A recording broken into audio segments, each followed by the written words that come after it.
Ya, entonces empezamos. Esta es la primera sesión de la unidad 2, el debate sobre el derecho y la moral. Yo he procurado hacer en cierto sentido, una especie de ubicación ordinal de las cuestiones que vamos a discutir, ¿no? Entonces me pareció bastante razonable empezar esta unidad con el justnaturalismo. Básicamente porque el justnaturalismo es la concepción o paradigma del derecho más antiguo que existe. Tiene siglos de siglos, ¿no? Desde la Edad Media se podría afirmar que está presente en la historia universal, ¿no? Y en ese sentido, entonces, vale la pena colocarlo ahí. Pese a que el autor que vamos a leer, que es John Finnis, es un autor posterior a Kelsen, por ejemplo, ¿no? Pero más o menos contemporáneos, ¿no? Finnis todavía sigue vivo, por cierto. Pero me es importante hablar de justnaturalismo y ahí ir hacia Finis, ¿no? Entonces, por eso me parece importante discutirlo, ¿no? Además, porque el positivismo, que es lo que vamos a discutir ya después, es una corriente, un paradigma, concepción del derecho que de alguna manera nace como consecuencia de una crítica en parte al justnaturalismo, ¿no? Entonces, mejor colocarlo en ese orden. Y bueno, arrancamos con el justnaturalismo. Eh, es muy difícil, y esto lo digo con toda la honestidad académica e intelectual del caso, es muy difícil caracterizar todo el justnaturalismo. Como les comenté, es la concepción más antigua. Y por ser la concepción más antigua, es una familia de teorías del derecho. O sea, hay un montón de perspectivas justnaturalistas específicas, un montón de subconcepciones, por así decirlo. Entonces es muy difícil encapsular todo en una sola explicación, pero hay ciertos rasgos comunes que están presentes en la gran mayoría que de alguna manera se pueden presentar en esta sesión. Es una sesión corta, en una hora no podemos agotar todo el naturalismo, así que básicamente es una especie de repaso rápido y general, ¿no? Entonces, desde ya me disculpo por esta imposibilidad intelectual y temporal de poder explicar todo el naturalismo. Es imposible, creo que necesitamos un curso entero de historia del derecho inclusive para poder hacerlo de manera satisfactoria. Pero bueno, el naturalismo igual puede ser brevemente caracterizado. Es una concepción del derecho, es una idea sobre la naturaleza y función del derecho, ¿no? Y tiene como componentes estas dos grandes tesis que me parece que sintetizan gran parte de su ensamblaje, ¿no? La primera dice, el derecho positivo es válido, o sea, no niega la existencia de un derecho positivo, de un derecho producido por los seres humanos. El derecho positivo es válido si concuerda con el derecho natural, es decir, si es justo. Lo justo se identifica, se conoce con una serie de principios y normas verdaderas que se derivan de la naturaleza. Ahora, de aquí, solamente de esta tesis hay un montón que explicar. En primer lugar, la idea es que el derecho es natural en el sentido de que, no en el sentido de, ¿cómo explicarlo? No en el sentido de una realidad que pueda ser percibida por nuestros sentidos, sino como una realidad inherente a la naturaleza humana que es posible de conocer a través de formas no materiales. En la época, la racionalidad, por un lado, o por otro lado, la revelación divina, pensando en los naturalistas teológicos, ¿no? A eso se refieren con lo natural, una exploración sobre la naturaleza humana en términos no empíricos o metafísicos, sean racionalistas idealistas de esa época de la modernidad, o sea en términos teológicos, como una especie de conocimiento por revelación divina, ¿no? Esa es la idea del naturalismo teológico. Y esa es la forma en cómo evaluamos el derecho positivo. Luego, afirmar que el derecho natural se halla en algún lugar, ¿no?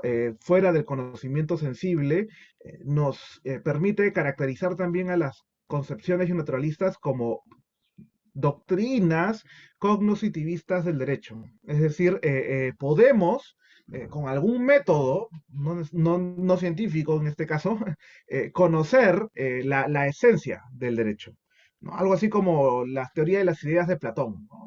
Piensa en un caballo sucio.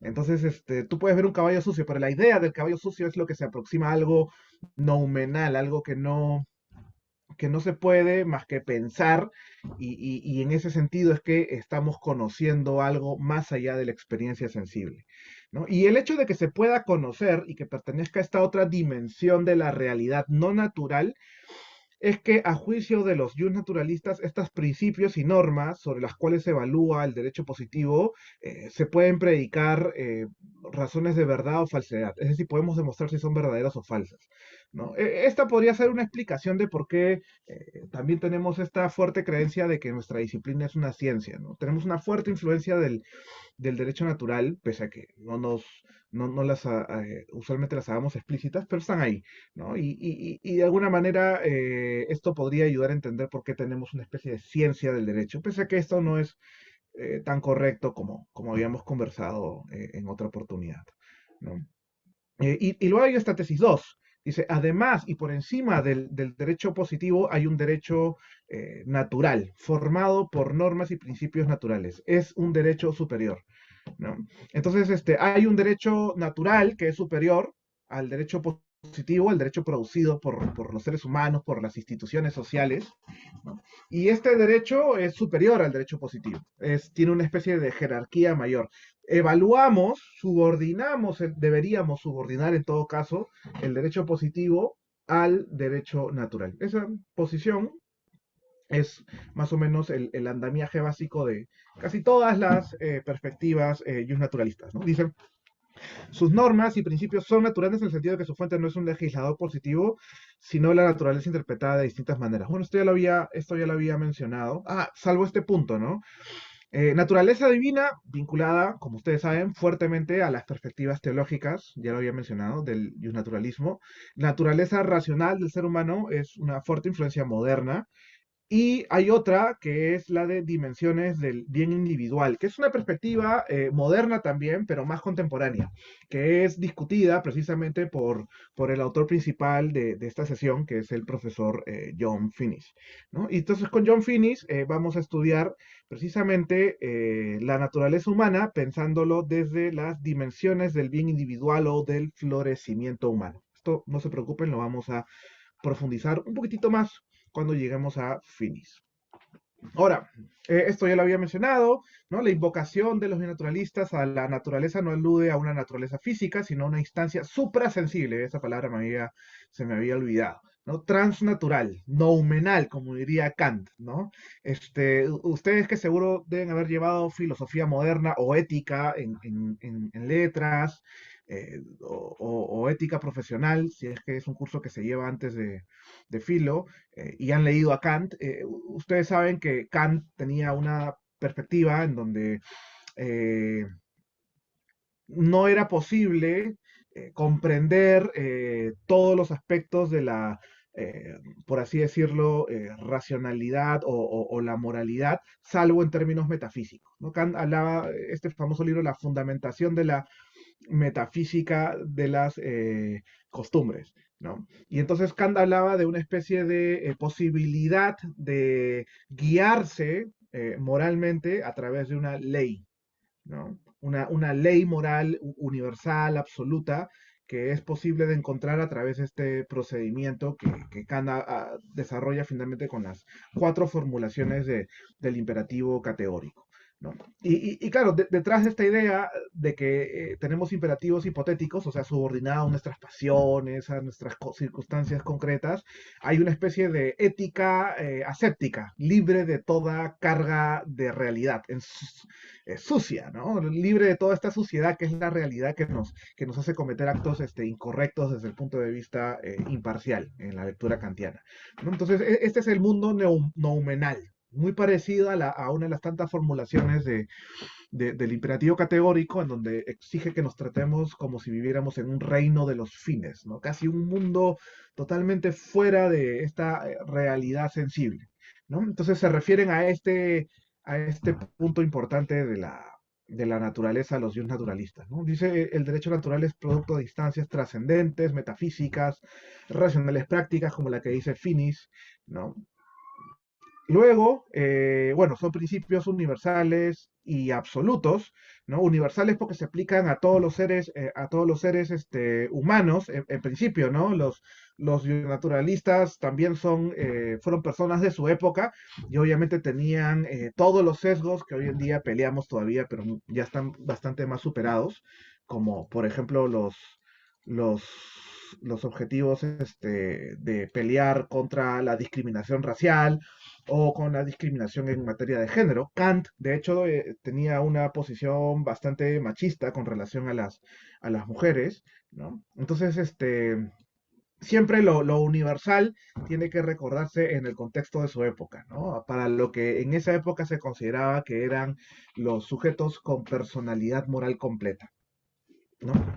Este, y bueno, son verdaderos, ya habíamos comentado, se pueden predicar verdad o falsedad de estos principios y normas, ¿no? Son conocibles, los seres humanos podemos llegar a conocer estos principios de derecho natural. Hay discrepancias sobre la forma y la vía de conocimiento, pero en general todos coinciden precisamente en que esto se puede conocer. De hecho, no solamente hay discrepancia en cuanto a la forma o la vía, ¿no?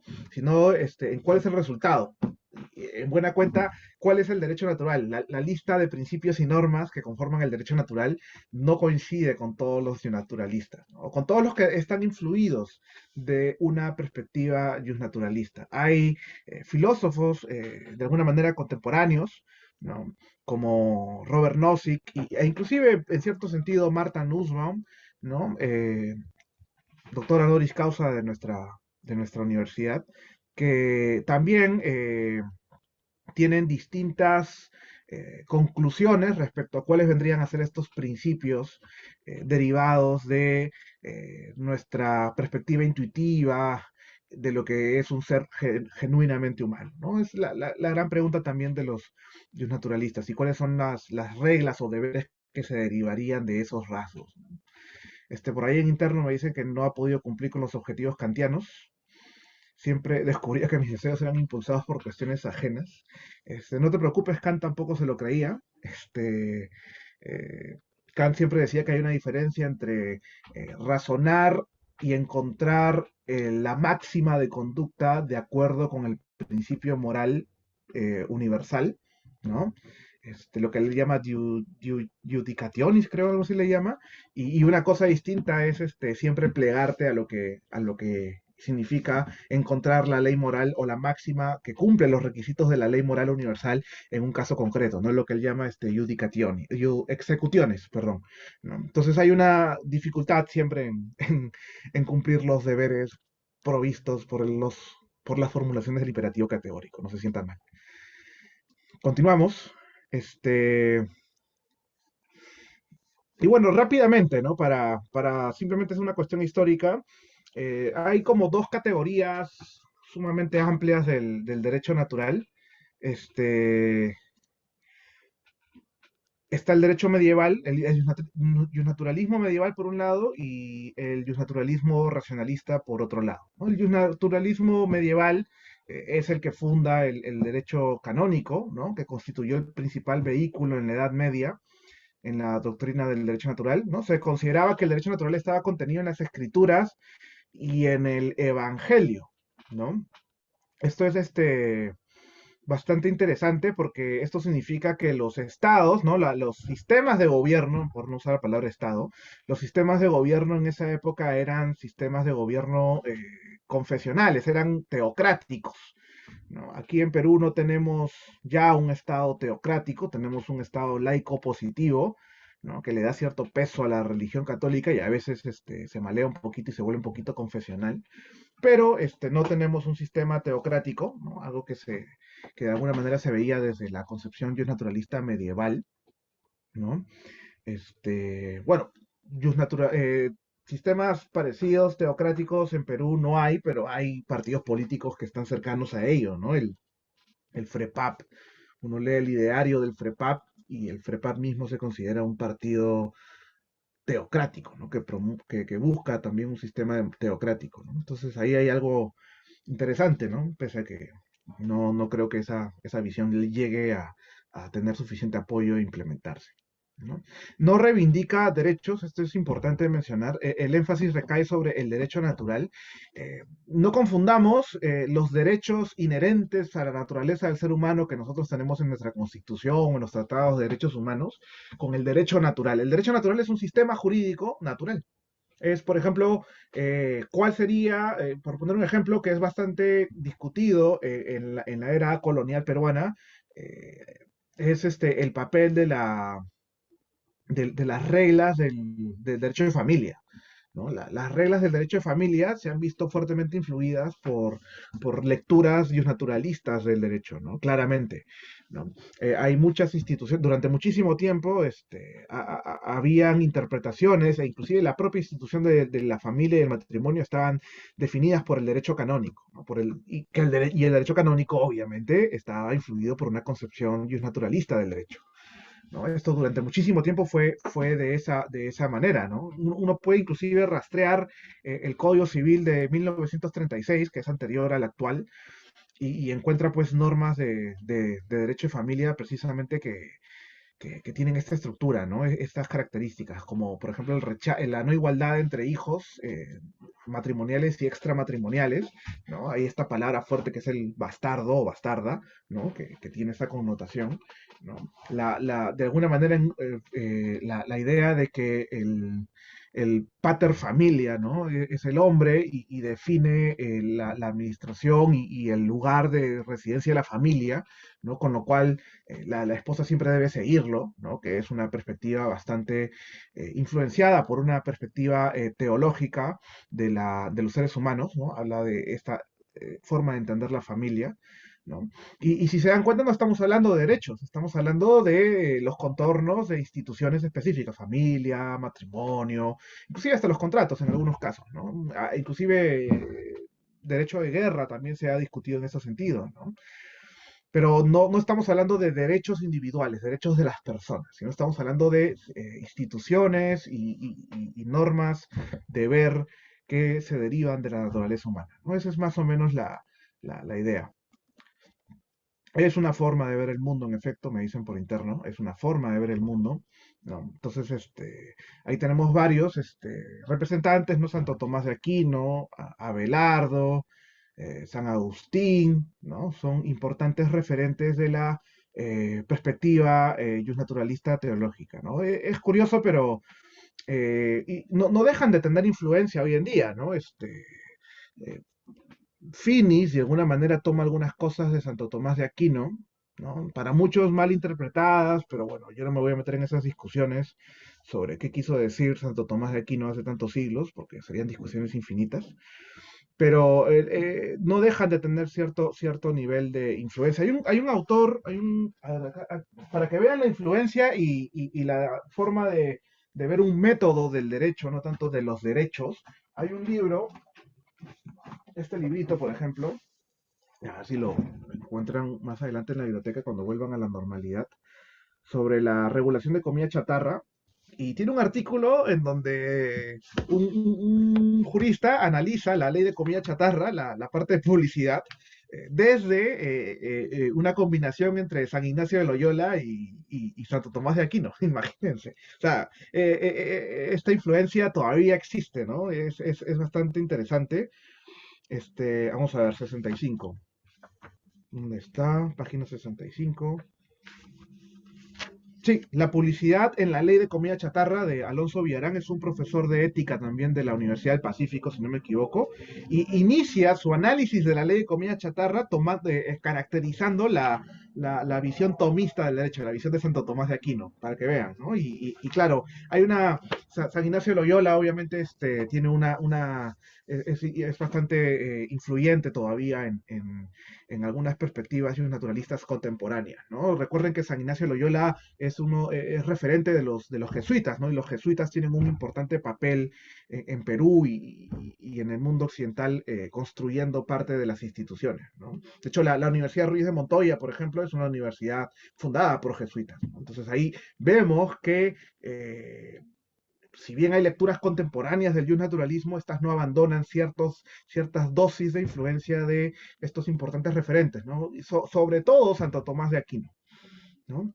Como referente religioso, ¿no? Entonces ahí hay algo extraño, ¿no? Y esa es la razón por la cual aquí en la facultad todos los vecinos de horario, ¿no? La profesora Villanueva, el profesor Sotomayor, siempre tienen reparos con los naturalistas, ¿no? Precisamente por estas raíces teológicas que de alguna manera generan recelos razonables, por cierto, sobre su importancia y vigencia hoy en día, la que deberían tener. ¿No? ¿No? Muchas discusiones, como por ejemplo lo que vamos a tener la próxima semana con el caso de Ana Estrada, eh, tienen lecturas un poco más, por así decir, por abrir etiqueta nada más, una etiqueta general, lecturas conservadoras, ¿no? Pero bueno, estos prejuicios son atendibles y merecen ser discutidos, ¿no? Yo particularmente, y lo verán a lo largo de esta sesión.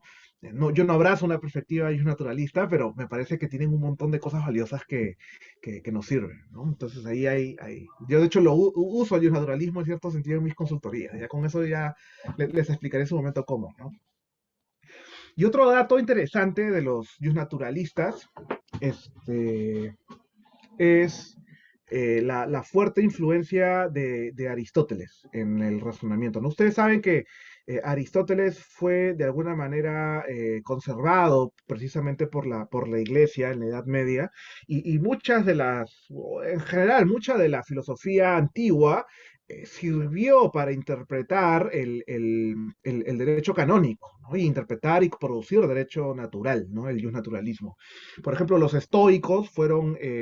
doctrinas de los estoicos fueron utilizadas para definir el papel del ser humano en la naturaleza y en los animales, ¿no? Y eso explica por qué Occidente y en general el mundo, ¿no? Pero sobre todo el mundo desde una perspectiva eurocéntrica tiene un papel bastante depredador y de la naturaleza, ¿no? Inclusive la forma en cómo nos alimentamos, cómo producimos los alimentos cárnicos, ¿no? De todo tipo, tiene una fuerte influencia de ello, ¿no? Que es la forma en cómo se interpretó el papel del hombre en la naturaleza y los animales, con una especie de síntesis entre religiosidad y la perspectiva estoica, ¿no? De la vida, que es el hombre que domina la naturaleza y la usa como instrumento, ¿no? Es básicamente ahí. Y bueno, entonces ahí tenemos una fuerte influencia antigua. Y luego está Aristóteles, ¿no? Esto lo vamos a ver ya en la segunda parte del curso a detalle con Michael Sandel, pero me gustaría adelantarla. La idea de que nosotros no razonamos sobre derechos específicamente, sino sobre instituciones, tiene como metodología esta perspectiva esencialista de las instituciones, por así decirlo, ¿no? La idea de que para preguntarnos si algo es justo, debemos preguntarnos por la naturaleza de la institución o de lo que estamos evaluando, ¿no? O la naturaleza de las personas, ¿no? Por eso Aristóteles defendía la esclavitud, que es una de las grandes cosas que a veces nos olvidamos, ¿no? Y precisamente son concepciones que nacen en su época, ¿no? Y no pueden ser trasladadas automáticamente acá, ¿no? Pero la idea de que encontrar la esencia de las instituciones debe ser el sello distintivo de la razonabilidad jurídica y los naturalistas es importante, ¿no? Pensemos en debates contemporáneos como la naturaleza, la posibilidad de extender la institución del matrimonio a personas del mismo sexo, ¿no? El hecho de que los opositores a esta posibilidad afirmen que el matrimonio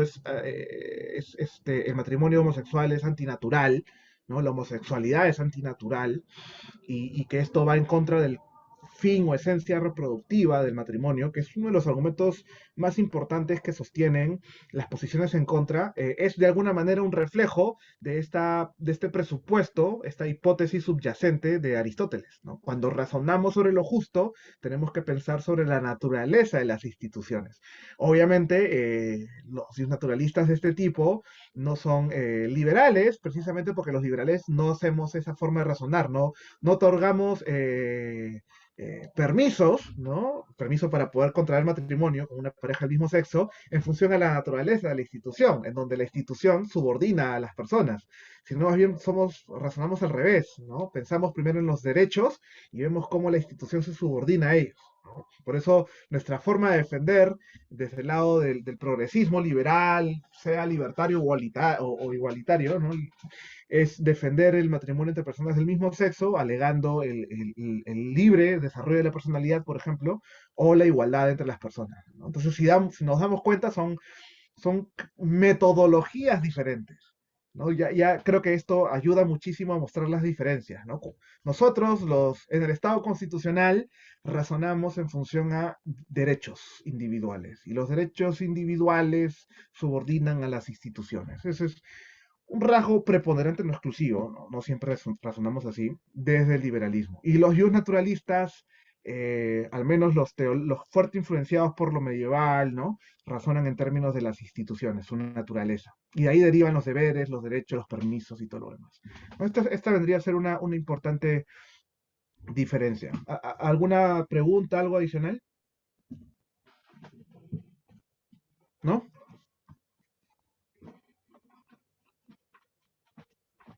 Muy bien, continúo entonces. Y bueno, ya, dejando de lado el justnaturalismo medieval, importante de estudiar porque tiene esta influencia en el contemporáneo, como ustedes han visto en este libro, este, vayamos al justnaturalismo racionalista, ¿no? Dice un derecho natural secular, al margen de presupuestos teológicos.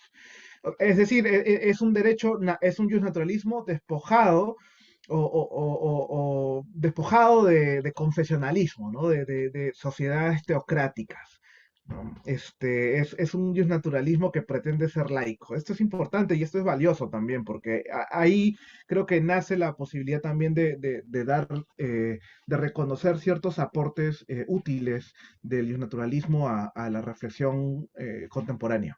¿No? Es una perspectiva, ¿no? Una subconcepción que nace también de las revoluciones francesas y americanas, ¿no? Y se deriva de alguna manera una teoría del derecho revolucionaria, ¿no? Y ya no se discute necesariamente. Y ahí el naturalismo racionalista, a diferencia del medieval, ya empieza a razonar en función a los derechos del hombre. O sea, se vuelve un naturalismo un poco individualista.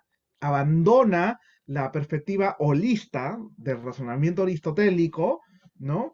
Y empieza a abrazar una perspectiva individualista. Ahora podemos subordinar el derecho positivo a un derecho natural, pero este derecho natural no es solista y no razona en términos de esencias institucionales, por así decirlo, sino que razona en función a lo que creemos que son los bienes primarios de los seres humanos. Eso es más o menos la idea que está detrás, ¿no? La idea de que los seres humanos somos libres por naturaleza, ¿no? Que tenemos esta posibilidad, esta predisposición a la libertad, ¿no? A la independencia, de alguna manera, como presupuesto de cómo somos los seres humanos, es el camino hacia el abandono del holismo hacia el individualismo, ¿no?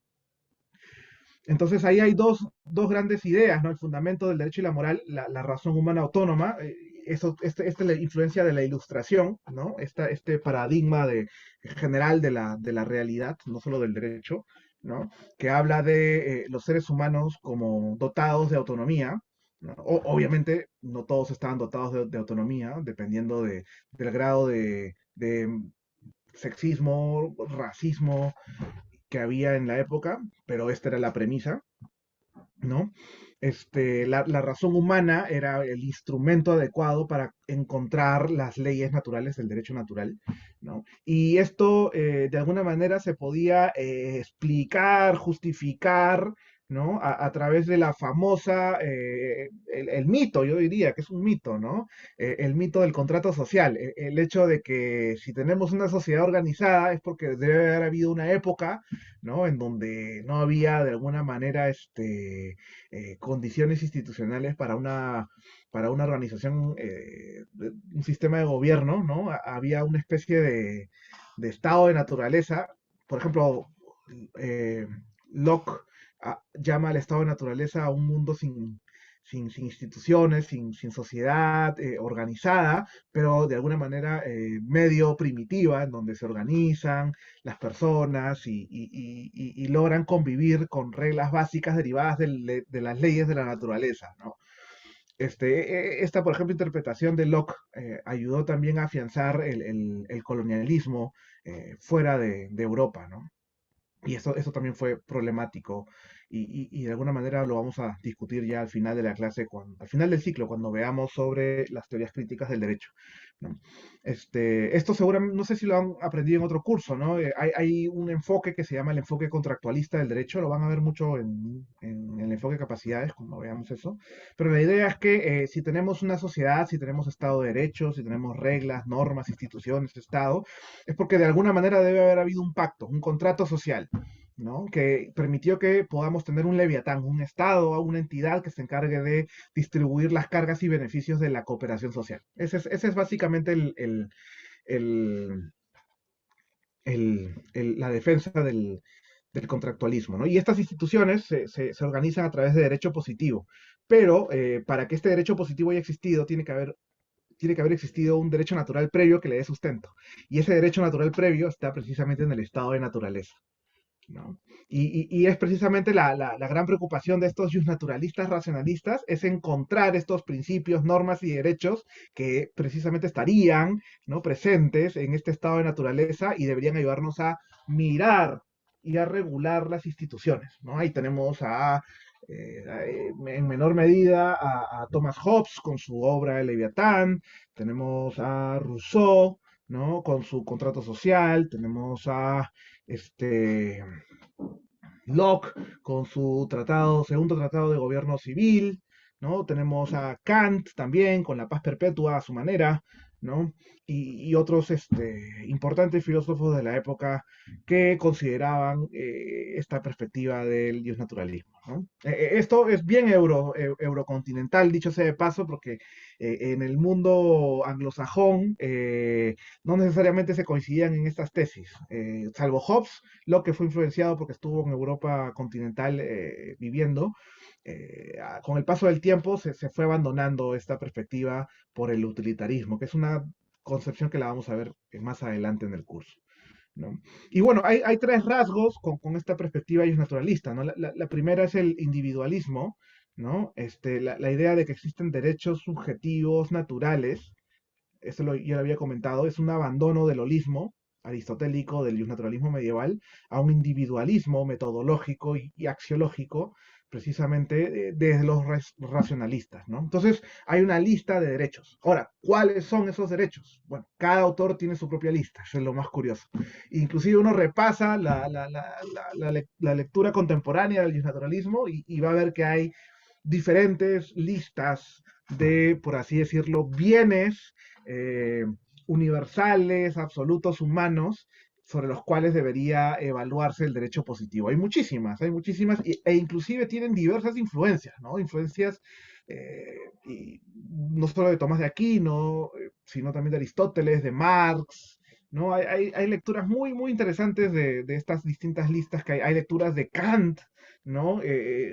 Bastante desde una defensa derechista del derecho, ¿no? Inclusive eso lo vamos a ver con Nozick, ¿no? Pero cada autor de alguna manera propone su lista que considera que es la lista definitiva de derechos subjetivos naturales, ¿no? Entonces todos quieren defender su lista, que es uno de los grandes problemas también del naturalismo, ¿no? ¿Cómo justificas que esta lista sea mejor que la otra? Ese es el gran debate que ellos a veces tienen, ¿no? La segunda es su racionalismo, ya lo había conversado, el segundo rasgo, ¿no? La idea que el ser humano es un ser que se autogobierna, ¿no? A través de su capacidad de fijarse fines y elegir medios para alcanzarlos, ¿no? Esta es la idea de autonomía, que es una idea muy potente y todavía está vigente en nuestras reflexiones jurídicas contemporáneas, ¿no? No tendríamos regulación de contratos como la que tenemos hoy si no fuera por esa tesis, no tendríamos la posibilidad de hablar, por ejemplo, en el campo sanitario, de un consentimiento libre e informado, si es que no reconocemos este rasgo racional de los seres humanos. No lo podríamos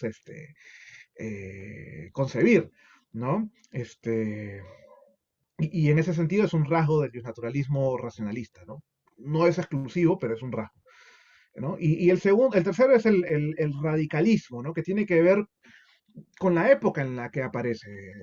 Y el naturalismo racionalista aparece en una época en la que había que confrontar el feudalismo, ¿no? La perspectiva precisamente que establece sistemas de castas, gobiernos fundados en una voluntad divina, sistemas extremadamente injustos, sistemas que no permiten que las personas puedan planificar su vida, hacer contratos, trabajar en comercio, ¿no? Hay una fuerte vinculación entre ilustración, naturalismo racionalista, capitalismo y republicanismo, ¿no? Todos ellos emergen casi al mismo tiempo y crean las bases de la era moderna, ¿no?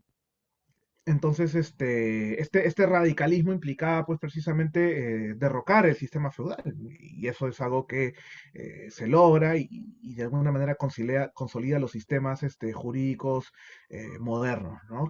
Claro, están en tela de juicio hoy desde varios flancos, ¿no?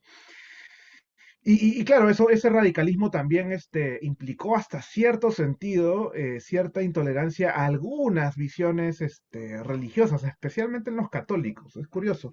John Locke, uno de los fundadores del liberalismo, uno de los representantes también del naturalismo racionalista, tiene esta famosa carta y ensayo de la tolerancia, que es uno de los presupuestos eh, históricos de la filosofía para poder hoy entender el principio de Estado laico, el principio de tolerancia, el valor de la tolerancia y el pluralismo religioso.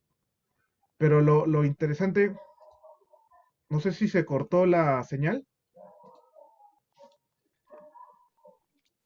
No, No, se profesor. le ¿Se cortó la escucha. señal? No, no, Ah, no, ya, se le creo que escucha.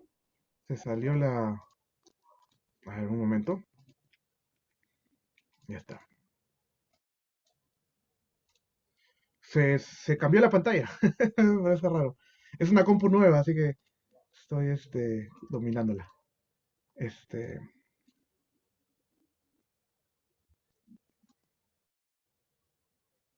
a ver, ¿qué me había quedado? Ah, ya, y John Locke, bueno, produjo este ensayo, ¿no? Ahí lo tengo por ahí entre mis textos. Es un texto chiquito, bien bonito. Este, bueno, es interesante porque si bien empieza a discutirse la importancia de discutir, de mantener los espacios espirituales de los terrenales, ¿no? Y discutir sobre nuestras discrepancias religiosas sin involucrar la persecución, el Estado y la policía, John Locke no aceptaba que esto sea aplicable a los católicos, básicamente porque en esa época había un Estado católico, ¿no? Que era el Vaticano y la posibilidad de que las personas tengan dos lealtades de sistemas de gobierno era problemática, ¿no? No eran personas confiables los católicos en esa época, ¿no? De hecho, esta desconfianza en los católicos de los anglosajones ha estado presente durante mucho tiempo, hasta el siglo pasado, ¿no? Hubo toda una polémica en Estados Unidos, por ejemplo, cuando John F. Kennedy, católico, ¿no? Porque era de ascendencia irlandesa, fue a visitar al Papa, ¿no? Creo que era la primera visita oficial de un presidente de Estados Unidos al Papa, ¿no? Y había toda una gran preocupación sobre si John Kennedy debía inclinarse ante él y saludarlo, besándole la mano y todas estas cosas que para los norteamericanos hubo un debate encendido precisamente por eso, ¿no? Porque refleja precisamente esta doble lealtad que históricamente le han achacado a los católicos, ¿no? Pero, bueno, dentro de todo, este radicalismo fue acotado ahí, ¿no? En los demás casos no lo fue, ¿no? Los protestantes tuvieron una floreciente época de tolerancia hasta cierto sentido en esa época, ¿no? ¿Hasta ahí alguna consulta, alguna duda? Isabel ha levantado la mano, ¿sí? Isabel, ¿te escuchamos? Solo buenas tardes. ¿Podría repetir sobre el racionalismo? Ujú. Disculpa, no te escuché muy bien. Ah, que si podría repetir sobre el racionalismo. Explicarlo un poco más. Sí.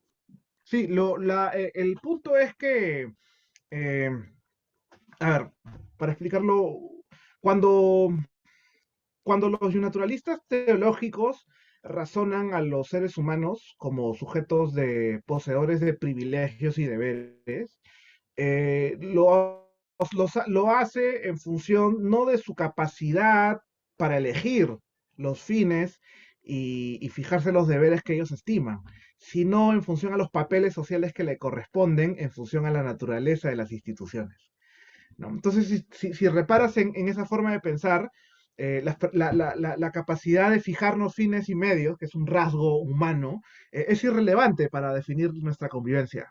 Se define a través de este razonamiento holista propio del naturalismo medieval, ¿no? Por poner a grosso modo la explicación. Entonces, cuando tú defiendes que los seres humanos somos seres inherentemente racionales, en el sentido de que tenemos la capacidad de fijarnos una concepción de la vida buena con diversos fines, ¿no? Cosas que queremos perseguir. Y además de eso, seres con la capacidad de elegir los medios para alcanzar estos fines. Entonces estamos colocando a la libertad como un presupuesto para el diseño de las instituciones. El papel social no lo define la naturaleza de la institución, lo definimos nosotros en función a lo que queremos racionalmente, reflexivamente. ¿No? Y nosotros nos legislamos mutuamente apelando a esta capacidad racional, no a una especie de revelación divina que nos dice cómo debemos ser. Nuestros deberes nacen de nuestra capacidad de encontrar las razones correctas para guiar nuestras conductas y convivir.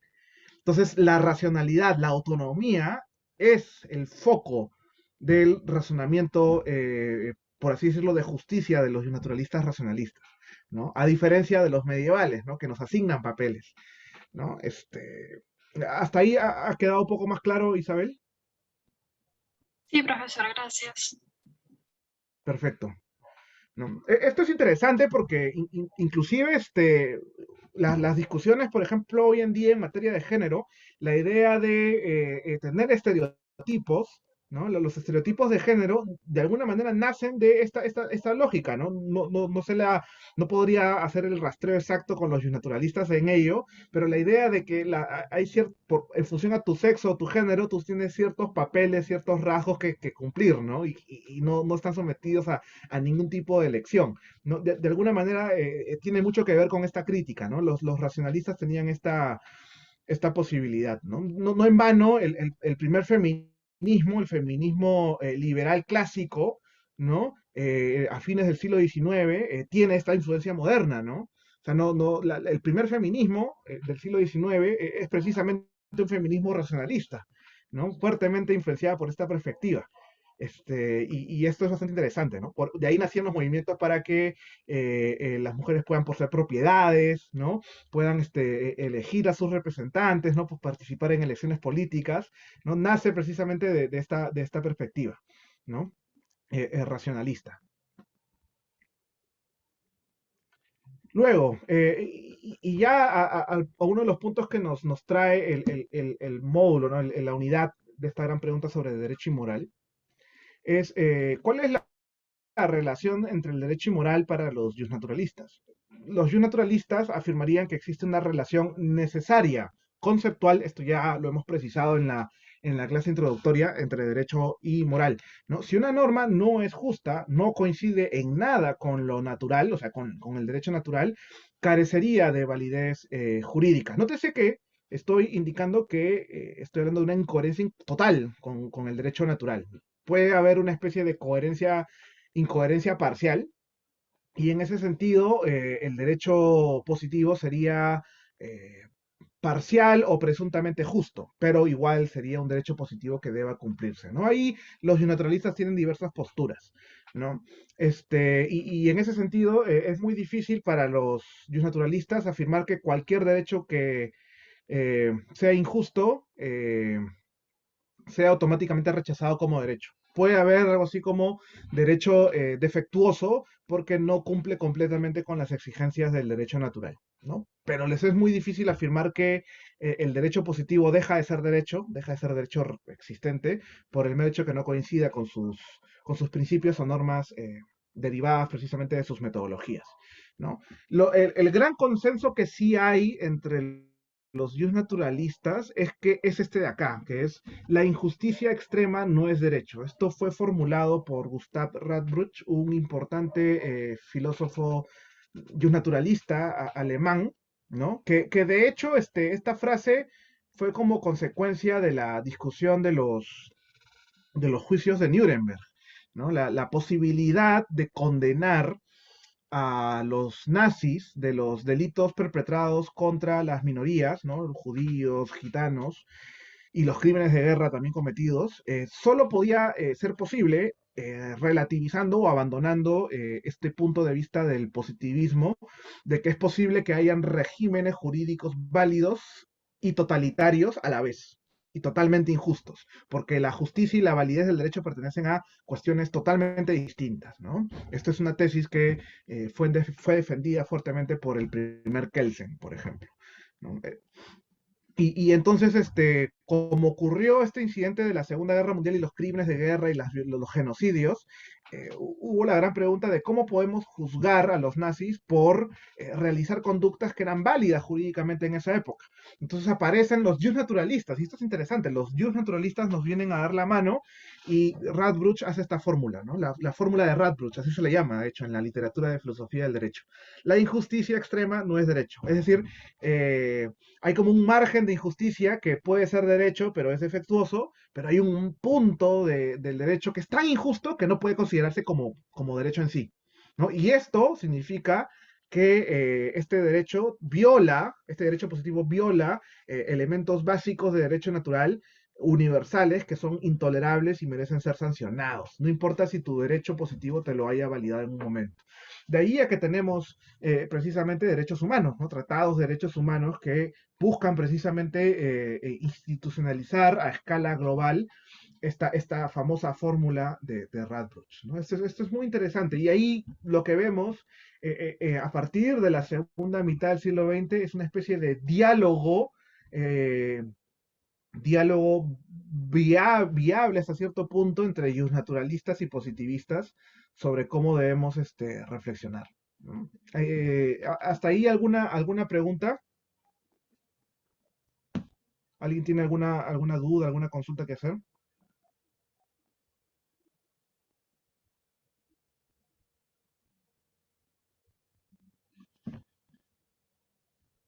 ¿No? Muy bien. Y bueno, eh, como estábamos hablando en la clase pasada sobre la teoría transnacional del derecho, y las influencias de los centros de producción o los debates globales de derecho, de filosofía del derecho en nuestra región, yo diría que hoy en día el más importante e influyente de la teoría transnacional son John Finnis y en cierto sentido Luis Recasens de México, un importante naturalista, ¿no? Al menos en Perú ambos tienen una importante influencia, ¿no? Aquí en Perú, por ejemplo, un representante del naturalismo es el profesor José Chávez Fernández Póstigo, que es actualmente el vicepresidente de la Sociedad Peruana de Filosofía del Derecho, ¿no? Él tiene reflexiones interesantes desde Derecho Natural. Él enseña argumentación jurídica desde John Finnis, por ejemplo, ¿no? Es muy interesante su perspectiva, ¿no? No, le tenemos una gran estima al profesor Pepe Che, así le decimos de cariño. No coincidimos, obviamente, en concepción del derecho, pero es bastante enriquecedor conversar con el profesor, ¿no? Este, esto no significa que el naturalismo pues, sea la corriente hegemónica del derecho. Está presente, está presente en algunas metodologías de reflexión jurídica, está presente en el sustento último y en parte de los derechos humanos, pero su hegemonía se fue a partir del siglo XIX con la emergencia de los estados y con la emergencia de los estados constitucionales de posguerra. Tiene que ver con la emergencia del positivismo jurídico en cualquiera de sus variantes, ¿no? No obstante, dice, permaneció como complemento o alternativa a aquel paradigma y emergió parcialmente para sostener la Declaración Universal de los Derechos Humanos, ¿no? Hay un dato que ya había mencionado y no había leído. Este, y esta es más o menos la caracterización del justnaturalismo, ¿no? Hay una frase, por ejemplo, importante del profesor Luis Recasens, ¿no? Dice, el derecho propiamente lo son tan solo las normas fabricadas por los hombres para regir las relaciones sociales de una colectividad política en un cierto lugar y en una determinada época.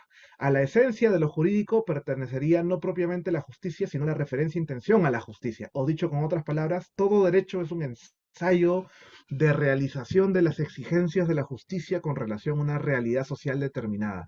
Es un propósito constituir derecho justo, pero ese propósito puede resultar logrado o fracasado. Por eso, lo que sí pertenece a la esencia de lo jurídico es ese propósito o intención.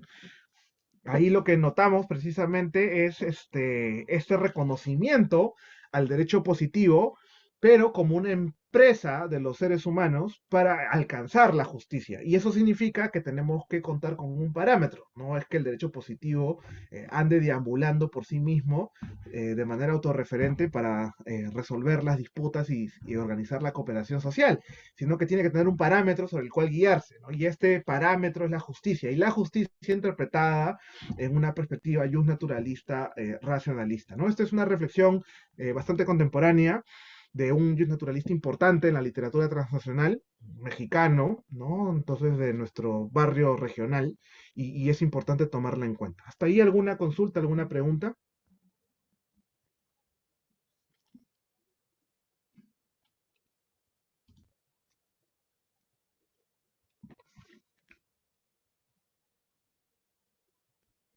¿No? Muy bien, seguimos avanzando. Nos queda poco tiempo. Bueno, esto ya lo había mencionado en su momento, ¿no? ¿Cuáles son las críticas que hay al naturalismo, ¿no? Cuando hablé del rasgo del individualismo, del naturalismo, mencioné que hay diversas listas de lo que vendrían a constituir estos derechos naturales del hombre, ¿no? Y bueno, una de las grandes críticas es que si realmente existieran y estuvieran ahí claritos, no habría razón para que nadie coincidiera, pero en realidad nadie coincide. Las listas que ofrecen de principios y normas o listas de derechos del ser humano eh, son, son, tienen fuertes discrepancias, no coinciden, no siempre coinciden, ¿no? Y ahí está uno de los grandes problemas, ¿no? No hay un acuerdo sobre qué es el derecho natural, ¿no? Y los naturalistas precisamente han defendido ideas diametralmente opuestas, ¿no? Solo para resaltar dos que no he mencionado en la parte anterior, es que, por ejemplo, son dos autores contemporáneos, ¿no? John Finnis y Robert Nozick. Mientras Finnis hablaba de bienes humanos básicos, que uno los repasa y hasta cierto punto nos parece bastante sensatos, los bienes humanos básicos de Finis, y permiten inclusive tener una lectura igualitarista de ciertos derechos, como los derechos a ciertos servicios públicos que deben ser universales. Eh, por otro lado, tenemos la lista de derechos naturales, por así decirlo, de Robert Nozick, que es un filósofo político y teórico de la justicia libertario, o sea, algo así como un derechista de la filosofía, ¿no? Que defiende la idea de un Estado mínimo y una mínima cantidad de libertades naturales, que vendrían a ser el derecho a la libertad, a la propiedad y la protección de contratos y tu vida, ¿no? Son los cuatro únicos derechos que importan, ¿no? Cualquier vinculación con el neoliberalismo hoy en día no es coincidencia, tiene mucho que ver, ¿no? Entonces ahí notamos que inclusive dentro de aquellos que defienden cierta idea de leyes o derechos naturales de los seres humanos, contemporánea, no coinciden en cuanto a cuáles son esos bienes inherentes y sobre los cuales las instituciones deben subordinarse o perseguir, ¿no? Entonces ahí tenemos un gran problema, ¿no? Con los naturalistas. Es una de las grandes críticas que hay, ¿no? Otra crítica a los naturalistas es este gran problema de la falacia naturalista, ¿no? No es aplicable a todos, pero es una cosa muy complicada de explicar. A ver, por un lado, los naturalistas, ¿hay alguien que ha levantado la mano? Víctor. Sí, sí, profesor. Quería hacerle una consulta.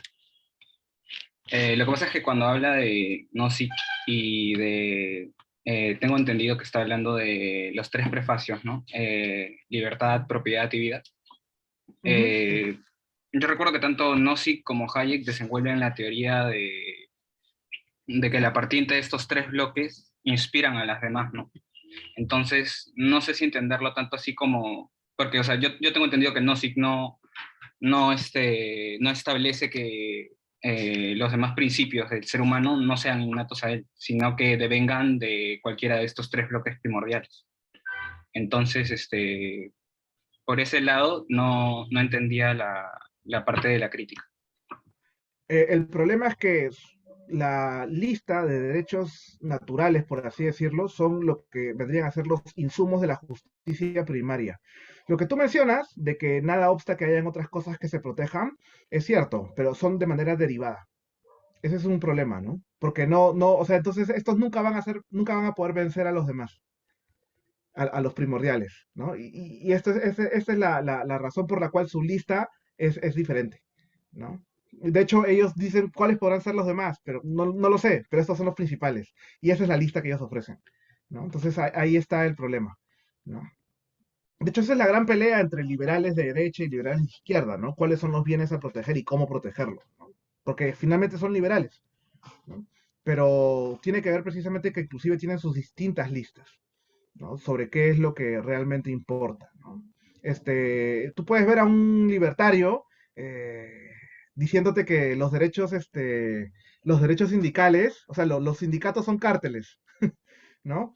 Entonces, ahí te das cuenta de precisamente cómo subordina, inclusive los lentes con los que mira la realidad, se miran a partir de estos insumos primarios, ¿no? Y entonces, si fuera por ellos, no debería existir derechos sindicales ni salario mínimo, que de hecho es lo que muchos libertarios sostienen, ¿no? Entonces, precisamente son, de alguna manera defienden una perspectiva naturalista con una lista mínima de bienes, ¿no? Que no necesariamente coincide con la de otros naturalistas que defienden una lista mucho mayor, ¿no? Ese es más o menos el punto, ¿no? No niegan que puedan haber otros deberes, pero esos son derivados, no son primarios, ¿no? Esa distinción creo que es importante hacerla.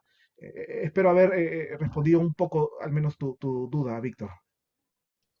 Sí, claro. En realidad era más al hecho de que, claro, o sea, sí entiendo que las listas, al fin y al cabo el punto es que no vamos a hacer no vamos a saber quién tiene la lista correcta, pero entonces no sería la solución justamente cerrar la lista, porque si la otra opción sería tener una lista abierta que siga fluctuando, entonces no existe la lista.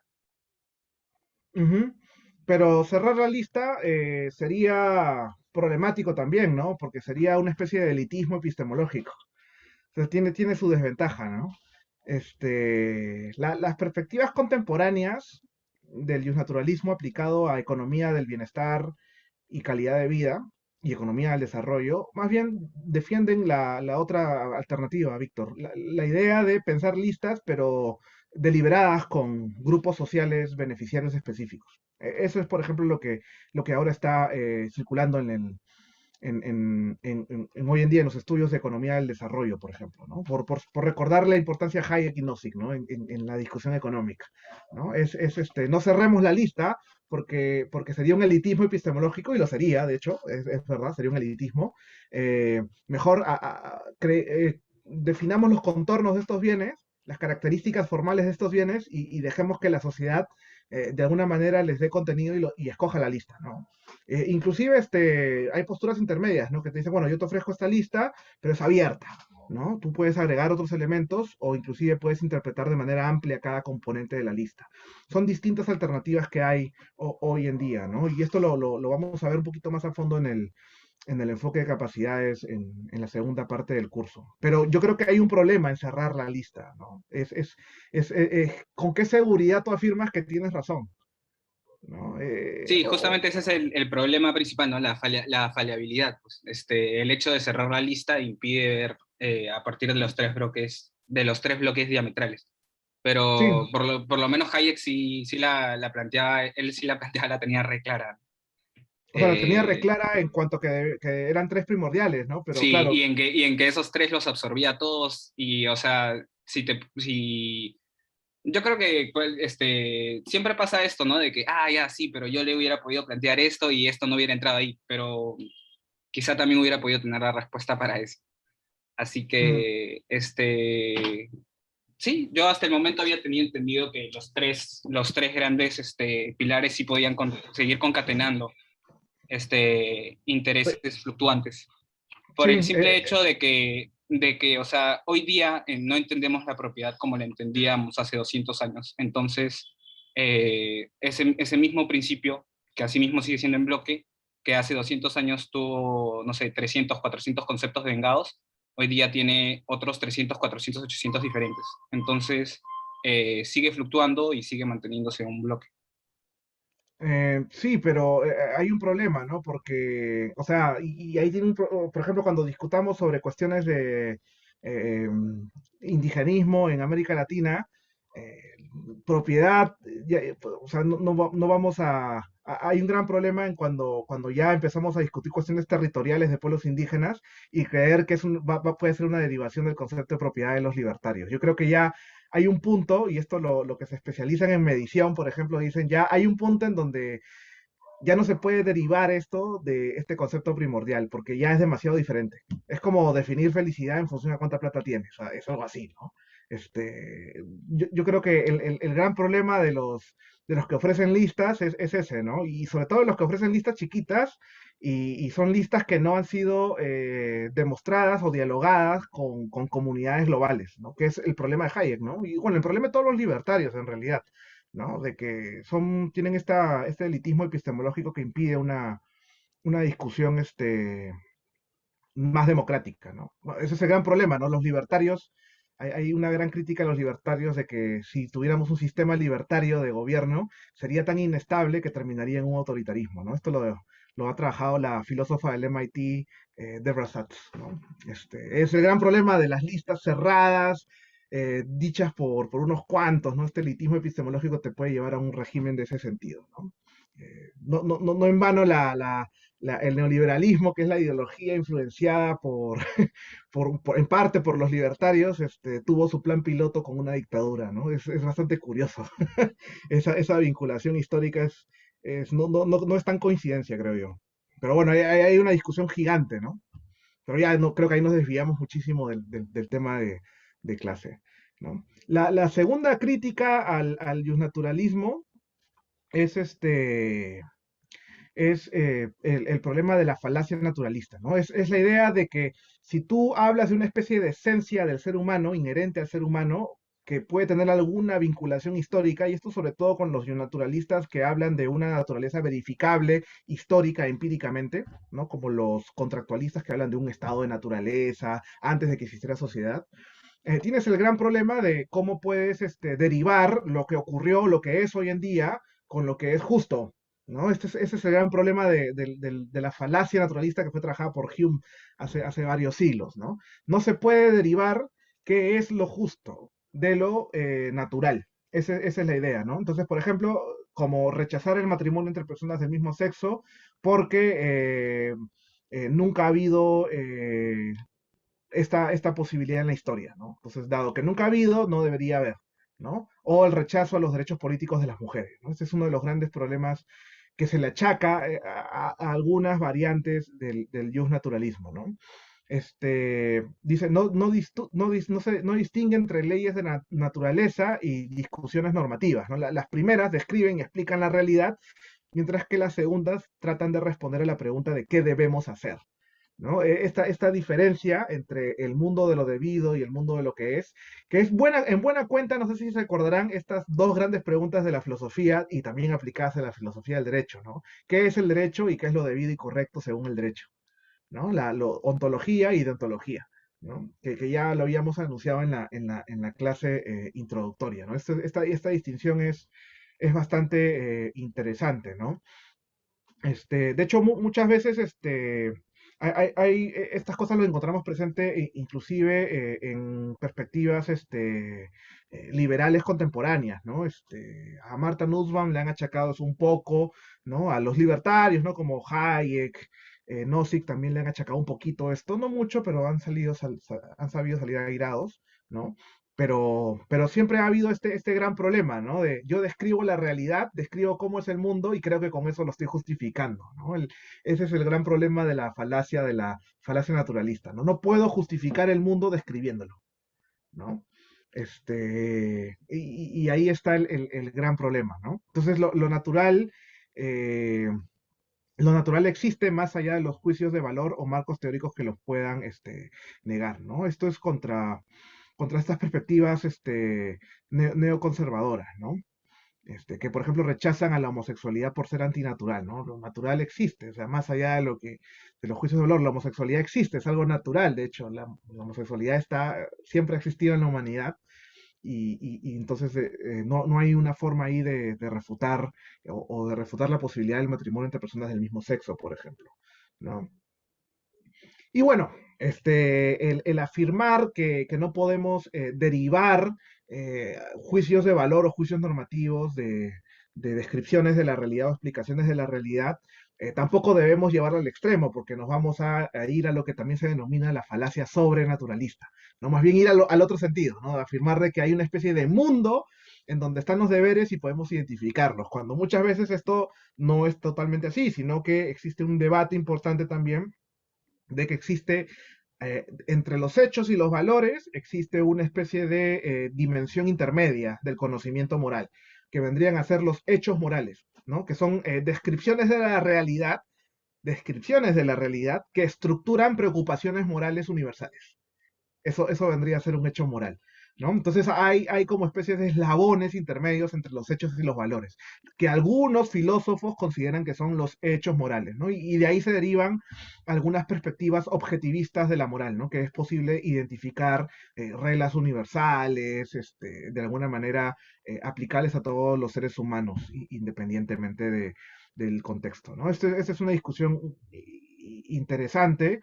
eh, por ejemplo, los libertarios yo creo que aciertan mucho en su objetivismo, en cierto sentido, tienen una lógica objetivista valiosa, ¿no? Ahí hay muchas cosas que aprender de ellos, pero, y el objetivismo también está presente en otras perspectivas de justicia, también igualitarias, ¿no?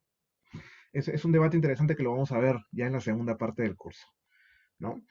Y aquí vemos algunos ejemplos presentes en el Perú sobre la influencia del justnaturalismo. Miren esta sentencia, bueno, ya bastante antigüita del Tribunal Constitucional, ¿no? Donde dice, la persona humana por su dignidad tiene derechos naturales anteriores a la sociedad y el Estado, ¿no? Bien racionalista. Si repararán en esto de estado de naturaleza, estado de sociedad que habíamos conversado antes, de los contractualistas, ¿no?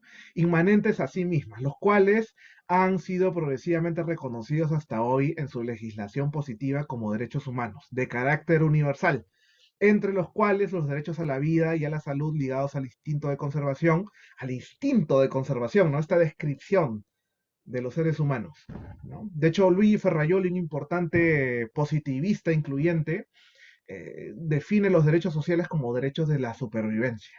Es bien interesante esa lectura, ¿no? Entonces, entre los cuales el derecho a la vida y a la salud ligados al instinto de conservación son de primerísimo orden e importancia. Se hayan protegidos e inclusive a través de tratados internacionales que obligan al Perú, porque en ellos se funda la legitimidad moral de toda autoridad, ¿no? Entonces ahí vemos claramente un fundamento del Tribunal Constitucional que tiene una fuerte influencia justnaturalista racionalista, ¿no? Un ejemplo más contemporáneo, ¿no? Cuando hubo este importante debate sobre con mis hijos no te metas y la importancia de, de que el Ministerio de Educación introduzca el enfoque de género en la educación básica, ¿no? Está la pregunta de cómo se han ido gestando estas críticas al enfoque de género, precisamente estos grupos conservadores, ¿no? Y ahí Carlín, pues siempre siendo bastante capo, ¿no? En estas cosas, ¿cómo van esos textos escolares, distinguidos inquisidores, ¿no? Yo cito a Hitler, ambiciosos, prostitutas y comunistas suelen ser judíos. Yo cito a los chistosos, la homosexualidad es mala porque no es natural, ¿no? Entonces vemos todavía cómo están presentes estas reflexiones, esta influencia justnaturalista ya no tan racionalista, aunque hay racionalistas que defienden estas perspectivas en contra de los derechos a la comunidad LGBTIQ+, y también no abrazan completamente el enfoque de género, ¿no? Pero que se encuentran presentes en debates contemporáneos, ¿no? Seguramente ahora que la Comisión de Educación está en el Congreso, creo que está presidida por una persona no estoy seguro si conforma el colectivo Con mis hijos no te metas, pero creo que tuvo influencia o perteneció, no lo puedo afirmar contundentemente, eh, tiene esta influencia, ¿no? Y el debate eventualmente va a reaparecer, ¿no? Este debate que hubo también y va a formar parte de los debates del curso, ¿no? Cuando el Congreso le dio una ley autoritativa al Ejecutivo para producir una ley que hable de un decreto legislativo que regule ciertos tipos de penalizaciones o sanciones a la violencia de género, ¿no? Y entre las cosas que presumió el Ejecutivo era que ellos no solamente iban a regular la violencia de género contra la mujer, sino también contra la comunidad LGBTIQ+, ¿no? Por ejemplo, vinculándose a esta modificación que hicieron con los crímenes de odio, ¿no? Los actos contra las personas trans, ¿no? O las personas homosexuales, que originó que hubiera este importante debate en el Parlamento, porque los congresistas conservadores habían dicho que la ley autoritativa que ellos habían eh, otorgado al Ejecutivo no incluía la potestad de regular violencia de género contra la comunidad LGBTIQ+, entre otras razones porque no estaba incluido según su voluntad, ¿no? Ellos mismos habían dicho, nosotros no pensábamos en eso, sino solo los derechos de la mujer, pero además porque esta perspectiva, ¿no? Los derechos humanos se dan a la persona, no a las atracciones, ¿no? Que es la forma en cómo ellos, muchos leen la lógica de los derechos humanos, ¿no? Y vean lo que afirmó uno de los integrantes de la Comisión de Constitución. Dijo, el decreto legislativo va en contra del orden natural. No se pueden dar derechos en nombre de atracciones, ¿no? Entonces ahí vemos precisamente esta fuerte influencia de perspectivas o lecturas fuertemente conservadoras del justnaturalismo en discusiones contemporáneas del derecho, ¿no? ¿Hasta ahí alguna pregunta, alguna consulta adicional?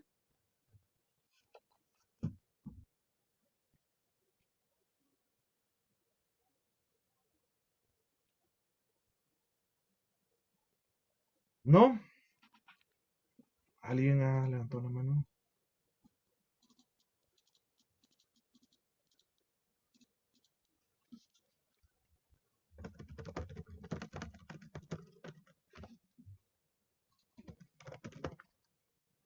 ¿Ninguna pregunta?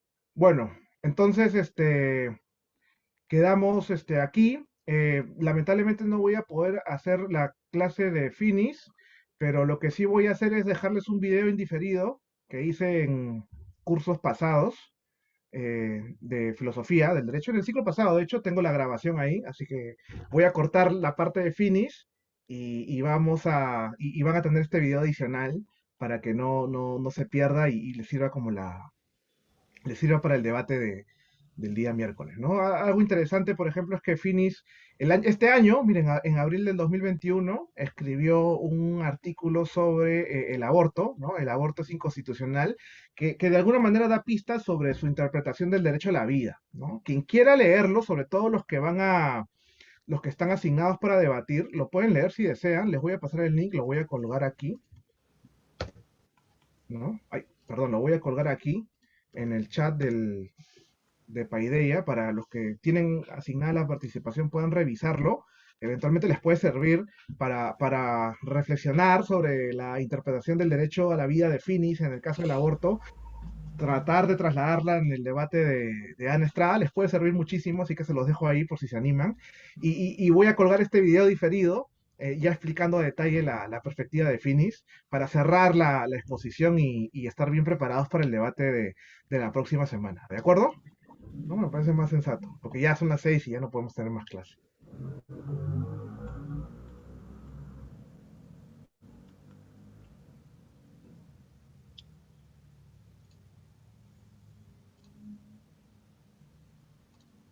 Sí, perfecto. ¿Alguna consulta adicional?